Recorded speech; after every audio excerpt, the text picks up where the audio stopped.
Magandang buhay! Welcome sa aking channel. Alam yan ni Ma'am. Ito nga pala si Ma'am Yani na maghahatid sa inyo ng bagong kaalaman na tiyak na inyong magugustuhan. Halina, simulan natin. Pag-aralan naman natin ang kulay dilaw. Ang mais ay kulay dilaw. Ang bituin ay kulay dilaw. Ang saging ay kulay dilaw. Ang bibe ay kulay dilaw. Ang araw ay kulay dilaw. Ano nga ulit ang mga kulay dilaw?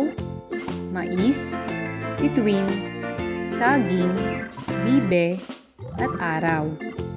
Tumingin nga kayo sa inyong paligid at hanapin ang mga kulay dilaw. Mahusay!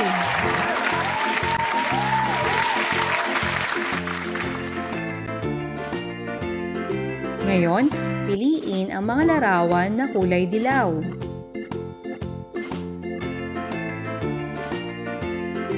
Magaling! Bituin, saging, araw. Salamat po sa rin nakatulong. Paalam.